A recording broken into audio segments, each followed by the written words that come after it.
আসসালামু আলাইকুম ফ্রেন্ডস, কেমন আছেন সবাই? আশা করি সকলে খুব ভালো আছেন। আমি শাবনামস কিচেন ফর ইউতে আপনাদের সকলকে স্বাগত জানাই। আজ আমার কিচেন তৈরি হবে দারুণ স্বাদের পোহা পিঠার রেসিপি। একদম পুড়ে ভরা হবে এই পিঠাগুলি। খেতেও হয় দারুণই মজার আর বানানোটাই খুবই সহজ।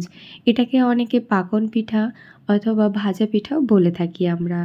পারফেক্ট এই পদ্ধতিতে বানালে আপনাদেরও প্রত্যেকটা পোহা পিঠাই এরকম ফুলকো ফুলকো হবে। আশা করছি পুরো রেসিপি আপনাদের খুবই ভালো লাগবে।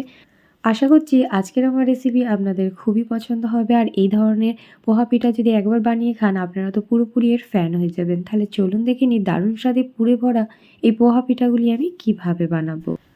তার জন্য এখানে একটা ব্যাটার আমাদের রেডি করে নিতে হবে।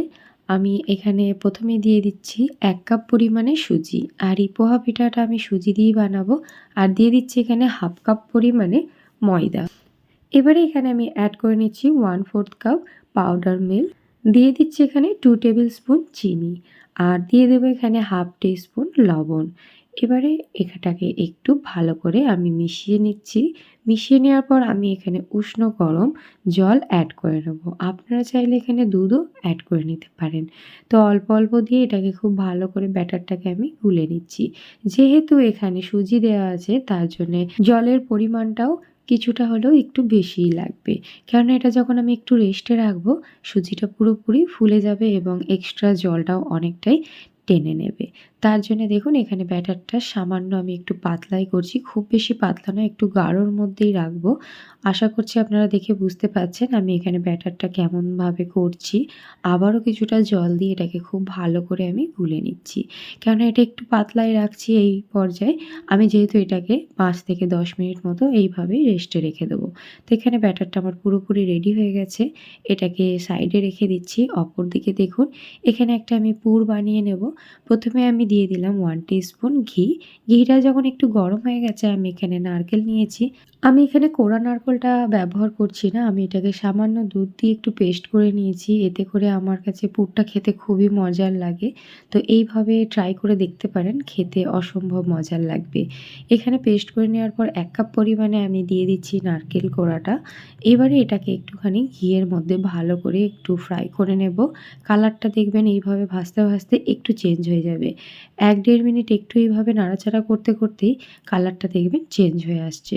এখানে দেখুন ১-১.৫ মিনিটের মধ্যেই নারকেলের কালারটা একটু চেঞ্জ হয়ে গেছে। ঠিক এই পর্যায়ে অ্যাড করে নিচ্ছি আমি 1/2 কাপ পরিমাণে এখানে খেজুরের গুড়। আপনারা চাইলে এখানে পাটালি গুড়টাও ব্যবহার করতে পারেন। তো খুব ভালো করে এবারে গুড়ের সাথে এটাকে আমি মিশিয়ে নিচ্ছি। ভালো করে ১-২ মিনিট এটাকে নাড়াচাড়া করতে করতেই দেখবেন এর মধ্যে একটা সুন্দর কালার এসে যাবে। যখন ঠিক এই ধরনের একটা কালারটা চেঞ্জ হয়ে যাবে তখন আমি এখানে একদম ১ চিমটি পরিমাণে লবণ অ্যাড করে দিচ্ছি। মিষ্টিতে যদি লবণ খেতে পছন্দ না করেন তাহলে স্কিপ করে দেবেন। কিন্তু আমার খুবই ভালো লাগে, একটু লবণটা হলে মনে হয় মিষ্টির ব্যালেন্সটা খুব ভালোভাবে বোঝা যায়। তার জন্য আমি ১ চিমটি পরিমাণে লবণ দিলাম। আর ফ্লেভারের জন্য এখানে 1/4 চা চামচ অ্যাড করে নিয়েছি এলাচ গুঁড়ো। আপনারা চাইলে এখানে গোটা এলাচও দিতে পারেন। খুব ভালো করে আবার এটাকে মিশিয়ে নিয়েছি। এইবারে যেটা অ্যাড করব যার ফলে এই পুরটার স্বাদ হবে দুর্দান্ত। এখানে দিচ্ছি আমি কাজু বাদাম গুঁড়ো। আমি কাজু বাদামকে গুঁড়িয়ে দিয়েছি। এর ফলে এই পুরটার স্বাদটা অসাধারণ আসে। একবার হলে এইভাবে ট্রাই করে দেখতে পারেন। খেতে মন্দ লাগবে না। খেতে এতটাই মজার লাগবে, আশা করছি আপনারা যখনই পুর বানাবেন এই বাদাম গুঁড়োটা অবশ্যই দেবেন। আপনারা এখানে কাঠবাদাম গুঁড়োটাও অ্যাড করতে পারেন। খুব ভালোভাবে মিশিয়ে নিয়েছি। গ্যাসের ফ্লেমটাকে একটু হাই করে ভালো করে এটাকে একটু শুকনো শুকনো করে নাড়াচাড়া করে এবার এটাকে দেখুন আমি নামিয়ে নেব। নামিয়ে ভালো করে ঠান্ডা করে নেব। এখানে দেখুন এটা ঠান্ডাও হয়ে গেছে, বেশ অনেকটা টাইট মতো হয়ে গেছে। এবারে এখান থেকে কিছুটা পরিমাণ অংশ নিয়ে ভালো করে গোল করে এটাকে নাড়ুর মতো গোল করে হাতের মাঝখানে রেখে এটাকে একটু চ্যাপ্টা করে নেব। চ্যাপ্টা করে সাইডগুলোকেও একটু হাতের সাহায্যে ভালো করে সেট করে নেব। দেখুন এখানে একটা রেডি হয়ে গেল আমাদের পুর। এবারে যেটা করতে হবে দেখুন যে ব্যাটারটা আমি রেডি করে রেখেছিলাম সেই ব্যাটারের মধ্যে এই নারকেলের পুরটাকে ঠিক এইভাবে করে ডুবিয়ে নেব। যেমন ঠিক আমরা চপ ভেজে থাকি ঠিক সেরকম চপের মতো এটাকে কোডিং করে নেব।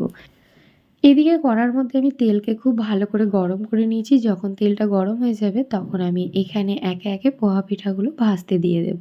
আর দেখবেন কতটা সহজে এটা ভেসে উঠবে। আশা করছি দেখে বুঝতেই পারছেন।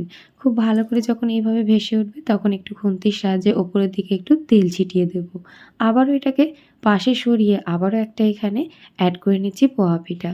ঠিক এইভাবেই দেখবেন কিছুক্ষণের মধ্যেই এটাও ফুলে উঠবে। আশা করছি দেখে বুঝতেই পারছেন। আর এখানে প্রত্যেকটা পোয়া পিঠা পারফেক্ট এরকম ফুলকো, ফুলকো হবে।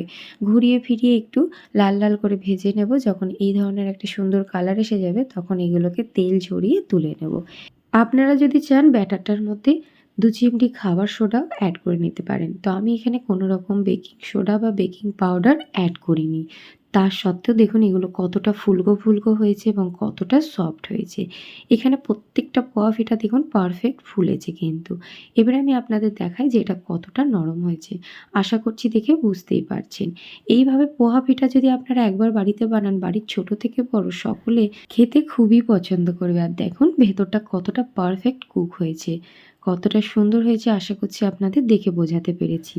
রেসিপি ভালো লাগলে আমার ভিডিওতে অবশ্যই একটা লাইক, শেয়ার, কমেন্ট করে দেবেন। তাহলে বন্ধুরা আজকের মতো আসি। নেক্সট কিছু মজাদার রেসিপি নিয়ে আবারও হাজির হয়ে যাব ইনশাআল্লাহ। আল্লাহ হাফিজ।